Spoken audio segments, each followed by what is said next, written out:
Well, without any further ado and with great pleasure, I'd like to introduce our speaker tonight, who comes to us all the way from Washington, D.C., Mr. Sandy B.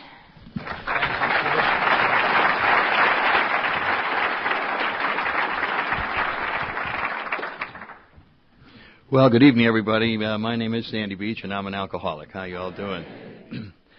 I got a little bit of laryngitis, so that's the terror of a speaker. If I didn't have my voice, I'd be unarmed. But I'll tell you, I'm really happy to be up here. I travel around the United States quite a bit, and especially when I'm in California, I love to remind them that AA started with two guys from Vermont. And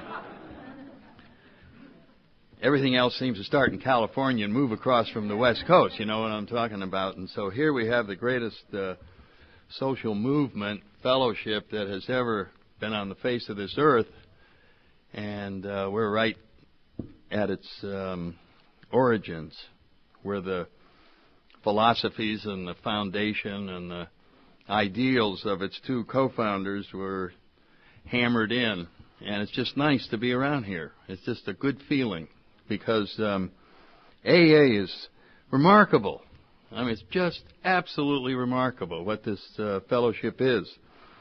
Miracles occur so routinely in Alcoholics Anonymous, we forget what we're seeing sometimes. You know what I mean? Somebody comes in, their life's a total disaster. They've tried psychiatrists, doctors, been arrested, everything under the sun. They come in here and somebody says, okay, don't drink, go to meetings, run around, and get the mean sponsor. And 2 or 3 months later, their whole life is turned around, and their family is starting to blossom, and the sparkle returns to their eyes, and there's this wonderful energy that is released and flows through them.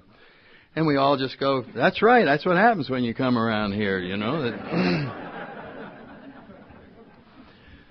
But it's a miracle. I mean, that's what miracles are, and they're so commonplace here that I think sometimes we forget what we're seeing because we're so close to it. We're just around. We almost expect sobriety because we know how powerful AA is, and we know what the unlimited power we have access to here. But it is a remarkable, fun thing, and I was listening to the report about the delegates meeting. It shows how human we are and how lucky we got those traditions. Or with this, we would have been out of business a long time ago.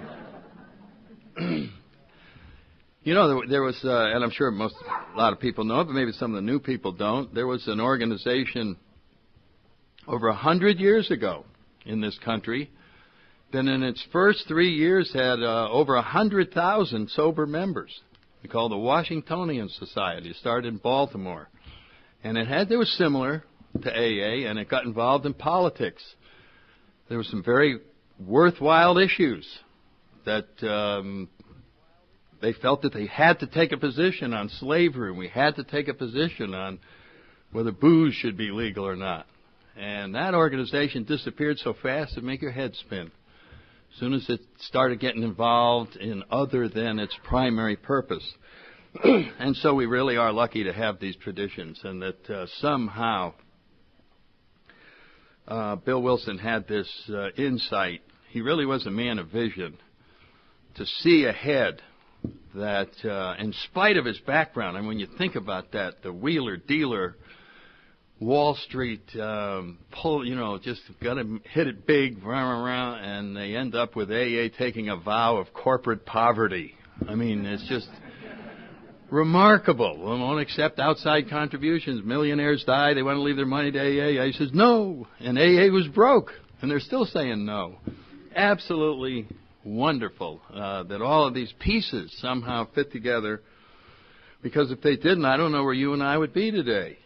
I wasn't about to get out of my prison on my own. Maybe you think you could have made it on your own, but I couldn't have. I tried everything. And ended up in a nut ward, and I got locked up in there for 6 months. And after I'd been there about 4 months, I started liking it.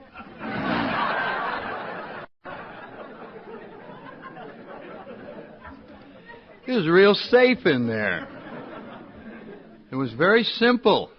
You know, my big project for the day was making a cup of tea. And if you didn't want to see anybody, you just told them you didn't want to see them. And you got your meals, and you were safe and protected. I thought there was a real threat to leave there.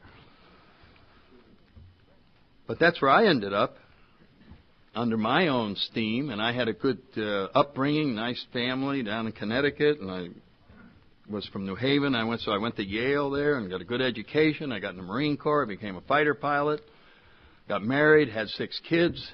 You would have said, this guy's doing good. But if you could see inside, you could see the process of self-destruction from this disease was just going a mile a minute. And inside this person was a very frightened, confused man, boy, whatever you want to call it, who didn't have the foggiest idea what was going on and who desperately was seeking answers but didn't know how to ask for help. Like most of us, I was the Lone Ranger type guy, you know, I'll handle this stuff alone. Somewhere I learned that. Probably watching the Lone Ranger, I don't know where I learned. Those of you that grew up with the Lone Ranger, you remember he was sort of a hero figure. Whenever the town had trouble, you remember that? They'd just, let's get the masked man, if we could just get him to show up. And then he'd come into town wearing a mask, find out where the troublemakers were, tighten his gloves up, walk up, say a few things to make them draw on them, blow him away, and get on his horse and go back out in the desert where he lived with an Indian. And the townspeople would say, what a man, what a hero. And I'd be thinking, you know, now there's a role model. It wasn't until I got sober that I suddenly realized that's a bizarre way of life to live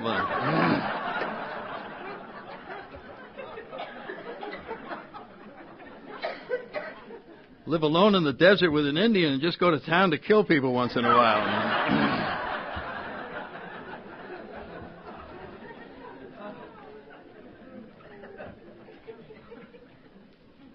So we collect a lot of ideas growing up. And they get us in trouble later on. Because a lot of them aren't shared. You ever notice the difference with the ideas you get in sobriety? They seem to be much more solid and produce better results. It's because we have sponsors and home groups. And they temper those ideas. And when we come in there and we go, just had an idea. What's that? I'm going to quit my job and leave my wife and go to California. I think I could get better sobriety out there. You know. And the group gathers around.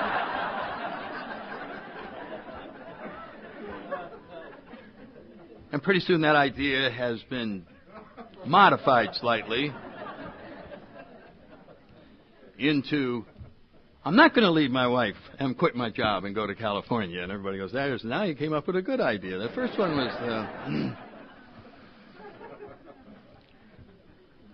So it's sharing, just the opposite of what I was doing sober. Sober, you know, it's you. You're the whole world. And it scares the hell out of you when you just try and be alone. It's just you and your brain, your mind, and telling us all these things. And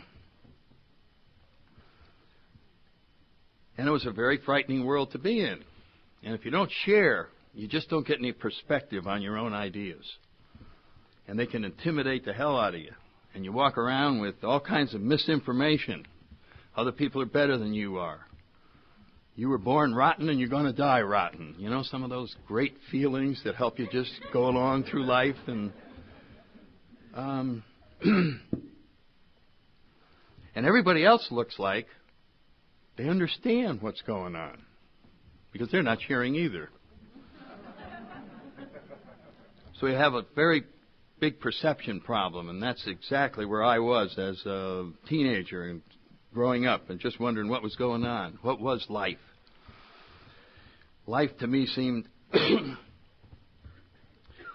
like I was one of the balls in a pinball machine. You know, the 5 balls, sit down there. It's almost like they're sitting at a bar. Lights real low down there. Peace and quiet. You're just sitting there drinking. Then the alarm goes off in the morning. Somebody puts a quarter in the machine, and you go, goddamn, another day. And you don't want to go out another one of those days out in that damn world, but somebody puts their foot behind you, and that's when that flipper goes, and you're up there, and you're just going, oh, Jesus. And then here it is. Boom! Another day, and you're just looking around, and there's these bumpers, bam, bam, bam, over here, and all you're looking for is that little hole, man, to get back in that bar.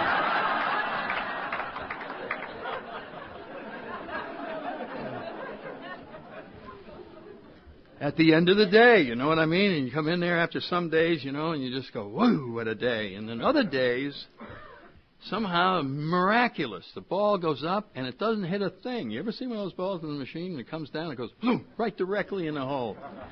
That's when you come in the bar and you go, well, hey, if every day was like that, it wouldn't be so bad out there. But it was like you never knew what was going to happen. Some days you're out there 8, 10 hours, bam, bam, bam, and you're just coming in the hole. Somebody hits a flipper, you go back and start the whole day over again. Like you're just going home and the boss said, hey, we got to get some overtime. We need you to stay. And you go, you don't understand. If I don't get a drink in the next 20 minutes, I'm probably going to explode. And they don't understand, and you do stay there. And so I never saw any perspective on the world. I was just out there bouncing around, and it never made sense. But I liked it when I got back in the bar. I liked sitting there with the other guys because they were having the same problem. I said, oh, what a day, what a day, what a day. Remember that? Everybody always, what a day, wow, wow. Give me a drink, give me a drink, Then, now this is more like it. You remember that? Everything looked okay. Wasn't so bad. Alcohol had this incredible power to change the world that I lived in. And the world made sense when I had 3 drinks in me. I could feel some of the things that people talked about. Most of us as practicing alcoholics have no connection with our emotions. I mean, they're almost out of sync with what's really going on. And I'd hear people talk about such things as brotherly love. And I'd go, are they making it up or do they really see it? Because I never saw it. I mean, I just had this real intimidating world that I lived in with these bumpers and all of that urgency out there. And I just didn't see brotherly love. And I didn't see this great spirituality and this whole beauty of the world that poets had written about. And you go to movies, and there's people talking about this beautiful world. Isn't life wonderful? And sitting out there going, man, I don't see it, but I'm going to take their word for it that it's there. But I never personally remember just saying to myself, boy, what a year, because we were going downhill. It's hard to say, what a year, when you're getting closer to the nut wart or the gutter or the bottom of alcoholism. But it was there, and it was very confusing to explain this to yourself. Are all these other people making it up? What is going on out there? But when alcohol came in to my system, it just changed all of that so that I could see it. I was like Alice in Wonderland. I went through the looking glass, and now when I looked at the world, I liked it. I loved it. 3 drinks in me, and I would tell you what a world we lived in. I remember in strange towns sometime, how you go to a strange town, you get intimidated by the people that are there, and nobody knows you. You don't know anything about the routine. You go into a bar. Bartender, going to have a drink? Yeah, Mac.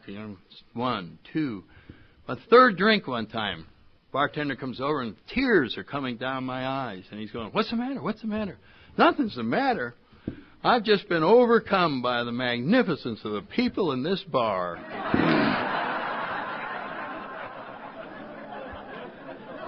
I've just looked around, and I said, I've never been in the presence of more loving and wonderful people that are in this bar.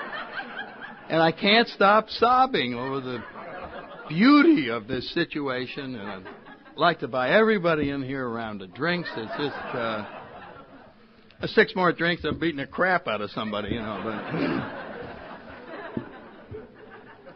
it produced, through the power of vodka, a view of the world that wasn't there when I was sober.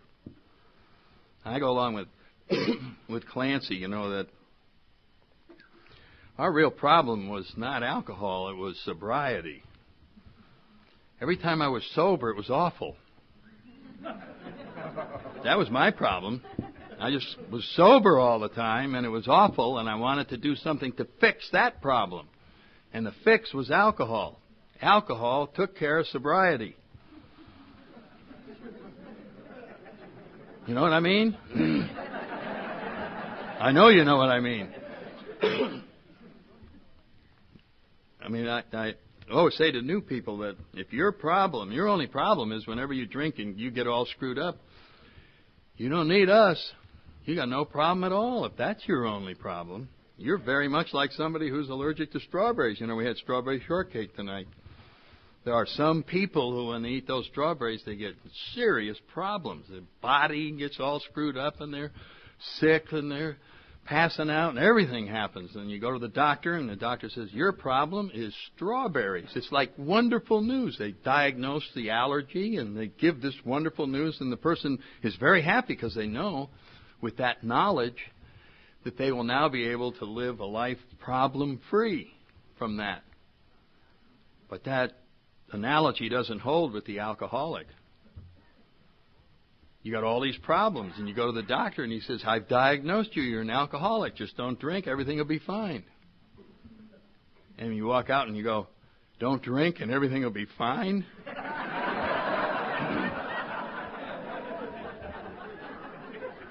He doesn't understand what he's talking about. So those people that are allergic to strawberries, they don't get together in little groups.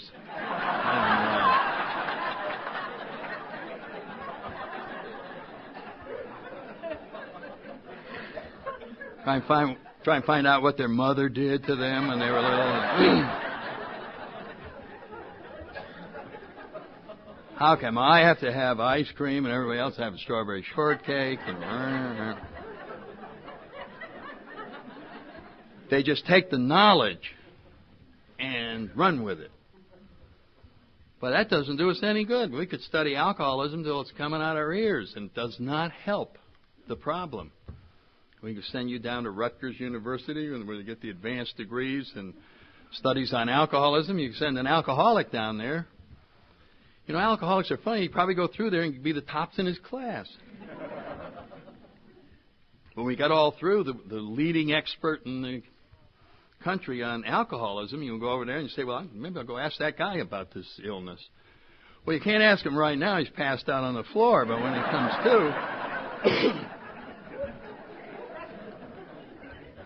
comes to, he can give you all kinds of insight into the problem. The point of all this is, it's in our literature in many, many places, is that knowledge doesn't help with this situation. That's not our problem. We weren't ignorant about alcohol. Some of us were. But that wasn't it. Learning things doesn't help at all. Problem was, whenever I was sober, I didn't like it and I wanted to change it, and I didn't know how to change it. So people talked about such things as values, principles. You've got to have principles. You've got to have values. I'm going to get some. So I'd get some, you know, and I'd set goals and I'd set standards for myself. And then I'd fail.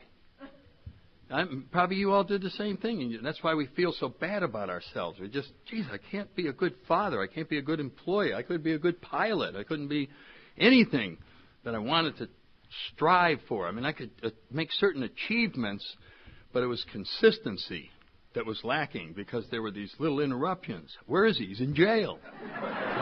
You know. I would have been consistent if I had been there, but I wasn't there that day. So, just couldn't live up to values and standards. So what do? Lower the standards. Hey, that's the only way to solve that problem. Try to live up to lower standards.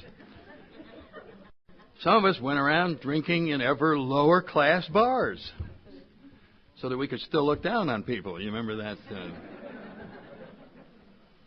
So it's a process of just extreme rationalization as the disease progressed as to what became acceptable. And in the end, everything was acceptable. Throwing up in the morning, puking blood, lying, stealing money. Just like Bill took the money from Lois.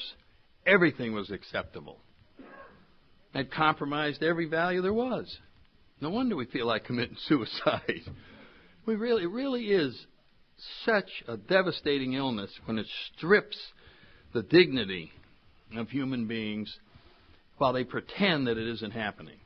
That's the hardest part of the disease, is you have to pretend that you don't have it. Some of us were messing around at lunch about 15 years ago, and we came up with the idea for a game, a Parker Brothers game, because, see, a lot of people who aren't alcoholics don't understand alcoholics, and so we came up with this game. It's called So You Want to Be an Alcoholic? And it's kind of like Monopoly, you roll the dice around and you land in this bar and then you go to jail. There's more jails on this board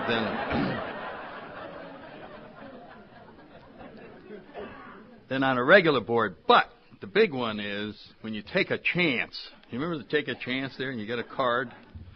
And very often these cards will read, there's a gentleman coming into the room right now, and you will do everything that he says.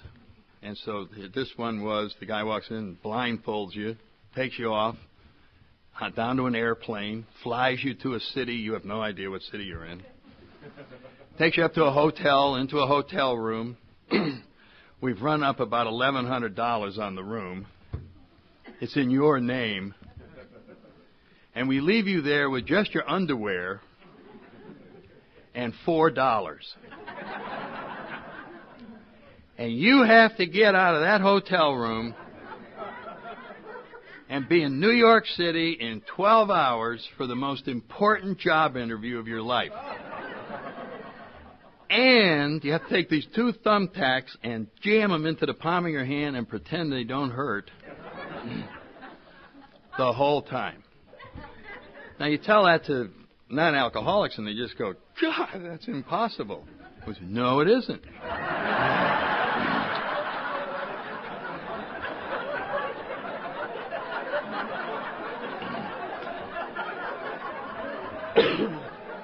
That's not impossible. Matter of fact, we made it easy. We left them $4 to get a drink.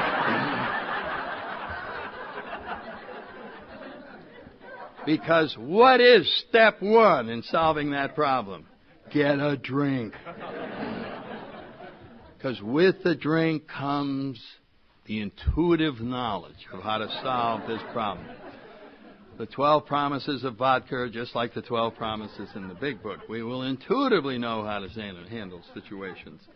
And I'll tell you, that guy will con his way out of there and take some money from the bellhop and borrow his uniform, and he'll have a suit and he'll be there. And it's amazing. Some of the adventures that we all have. But those adventures we tell and we make them exciting and so on down. But, deep down we're ashamed of it all. I mean, it's fun, to talk about all this kind of stuff, but then later on, it was okay when you were 16, but now you're 43, and it just looks funny that you're still doing that stuff, and you just aren't moving on. We just don't have a different perspective on life. And then the family, you can just see it. How you're really not a member of it. You're like the extra child. I was the 7th child in the family. Total disruption. I'll be at the school play, and then you're not there. Or you come in drunk at halftime and screw the whole thing up. And Christmas and New Year's and the family reunions and all of the things that just get ruined by our presence. We just seem to have a way of, if there's one time during the year to not screw up, boy, we'll make that the big one, when the boss and everybody is there. And we learn how to hit people's hot buttons. And I didn't notice this in myself. I thought I was the exception to this, because the best defense is a good offense. And when you think somebody's zeroing in on your drinking, you throw hand grenades all over the place to create a diversion and cause so much disruption and keep them off balance that they never can hit you as a moving target and come in. And we're great at shifting conversations. People try to zero in and talk about our drinking, and we get them off on other things. Your car just was stolen, and they're over here and they're over there. And Bill writes about this in our literature. He says, we learn how to bring out the very worst in other people. And that's the world we live in. So we go around bringing out the worst in people, and that's all we see, and we think that's how they are all the time. And so the world we live in is part of our own creation. Number one, we're so frightened inside ourselves, and number two, we're getting a very different reaction from the world around us. It's like being around an alcoholic, it's like being around a crazy person. You get edgy. You don't know what they're going to do. They're having a nice conversation, then they puke all over you. You know what I mean? So you're sort of listening, but you're on the guard because you just don't know what's going to happen. And we see that in people, and we go, "Geez, they don't trust me. I'm not in the circle." And that's right. My sister came into AA. She's got 15 years now down in Connecticut. And my parents were having a 50th wedding anniversary some years back, and the whole family was coming, including an uncle, Don. And I remember saying to my sister, "Damn, I wish he wasn't coming. He gets so rude. He's the guy who kind of screws up these reunions whenever we have him. He just gets real hostile and tense and curt." And she looked at me and said, "Oh, he only does that when you're around." I went, "Huh?" It was astounding. I couldn't believe it. Could not believe it. And she convinced me that when I wasn't there, that there was something in the air. And so I took her word for it, and I just came in like he was my best friend, when we came there. And it was changed instantly. It was just disappeared, this whole behavior. So it must have been me, that I had learned how to do something and thought that it was being created by somebody else. In any event, I don't have any great drinking story. I just drank a lot, got drunk a lot, screwed up in the Marine Corps flying airplanes, and ended up in the nut ward.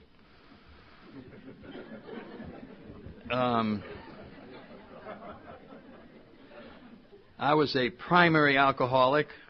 I don't relate to people get up here and say, "Well, I drank 10 years or so, no particular problem, and then the filter broke and things started getting out of control." Well, that's not me. I drank socially about 10 minutes. And then, blah! And it was just like that to the end. There was never any time that alcohol came into me that there wasn't. For me, getting a bottle of alcohol was like checking a book out of the library.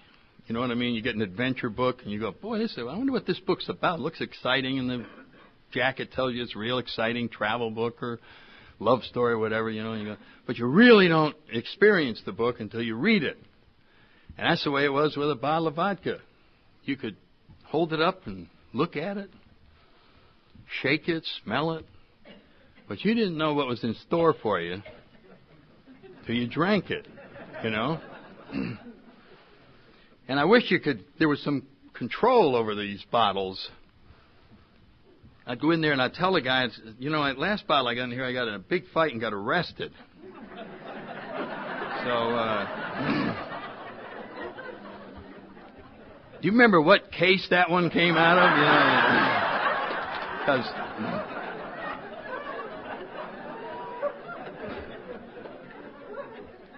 a couple of weeks before, I got a hold of one, and I ended up with this big blonde, and it was great.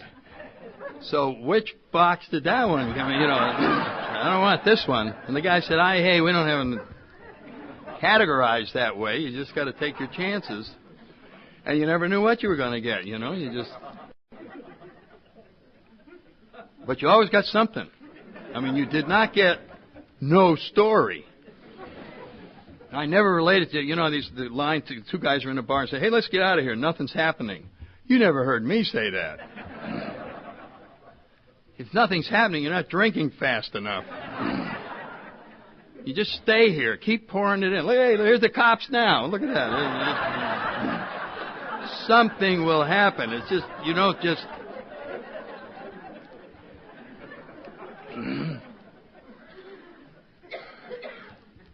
And I've had that traveling whiskey, where you're sitting in your basement, just having a couple of drinks, and then all of a sudden you're in Wiggins, Mississippi, with your new partner in the chicken feed business. Jesus Christ. And your family thinks you're still in the basement.